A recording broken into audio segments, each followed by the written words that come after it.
அவர் தனியா பேசினாரா? என்ன பேசினாரு? இல்ல பேசுறேன். All the best. உன் பக்கத்துல வந்து உட்கார்ந்தாரு. அப்புறம் உனக்கு எப்படி இருந்தது? நீ கஷ்டப்பட்டு மார்க் எடுத்திருக்க, அது இப்போ ஒரு அங்கீகாரம் இங்க கிடைக்கும் போது உனக்கு எப்படி இருக்கு? நல்லா இருந்துச்சு. இவ்வளவு பெரிய நம்ம பக்கத்துல இருந்து உட்கார்ந்து ரொம்ப சந்தோஷமா இருந்துச்சு. நடிகர் விஜய் என்ன சொன்னாரு? அவரு உன்கிட்ட இந்த சம்பவம் தொடர்பா பேசினாரா? என்ன உங்ககிட்ட பகிர்ந்துட்டாரு? சம்பவத்தை படி பேசுற எதுவும் ஆல் தி பெஸ்ட். அந்த இன்சிடென்ட் ரொம்ப பர்சனலி எங்களே நிறைய பாதிச்சது.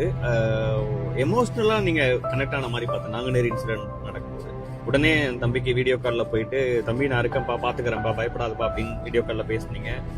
ஸ்டில் டச்ல இருக்கீங்களா? அவரு என்ன பண்றாரு? அந்த தம்பி வந்து இப்ப கல்லூரிக்கு போயிட்டாரு. இப்ப கல்லூரிக்கு போனாலும் இப்ப அவர் நான் சொன்ன அந்த வாக்குறுதி, உன்னை படிக்க வைக்கிறது என் பொறுப்புன்னு சொல்லி இப்போ வரைக்கும் நான் எங்களுடைய அன்பில் அறக்கட்டளை மூலமாக அந்த பிள்ளையை நாங்கள் படிக்க வச்சுட்டு இருக்கோம். ஆமாம், பர்சனலாகவே நாங்கள் அதை படிக்க வச்சுட்டு இருக்கோம். அது இல்லாமல் சமீபத்தில் அந்த பையனோட அம்மாவும் இறந்துட்டாங்க. அப்போ அந்த பையன் சொன்னப்போ எனக்கு இவனில் தொலைபேசி எடுத்துருவாங்க, சார் இந்த மாதிரி எங்கள் அம்மா இறந்துட்டாங்க, இன்னமேட்டு என்னதான் கல்லூரிக்கு போக முடியுமா தெரியல. ஏன்னா எங்கள் அம்மாவோட சம்பாத்தியமும் எங்கள் குடும்பத்துக்கு தேவையான ஒன்றா இருந்துச்சு. அதனால் எனக்கு ஏதாச்சும் ஒரு வேலை வாங்கி கொடுத்துருங்க, நான் கல்லூரி படிப்புக்கு நான் நிறுத்திக்கிறேன் அப்படின்னு சொல்லி கேட்டாப்புல. அப்போ நான் சொன்னேன், உங்கள் அம்மா என்னப்பா சம்பளம், என்னம்மா சம்பாரிச்சுருந்தாங்க ஒரு மாதத்துக்கு வந்து ஒரு தொகையை சொன்னிச்சு அந்த தம்பி. அப்போ நான் சொன்னேன், நீ படித்து முடிச்சு நீ ஒரு வேலைக்கு போகிற வரைக்கும் அந்த தொகையை நான் என் அன்பில் அறக்கட்டளை மூலமாக நான் தரேன், நான் கொடுத்தேன்.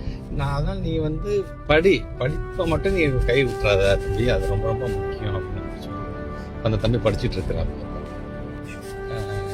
என்ன சாதி தெரியுமா நான் அப்படின்னு சொன்ன சமுதாயத்தை நான் என்ன படிச்சிருக்கேன் தெரியுமா அப்படின்னு மாற்ற வேண்டிய மிகப்பெரிய பொறுப்பு எனக்குள்ள எல்லாத்துக்குமே இருக்குது அப்படின்னு தான் நான்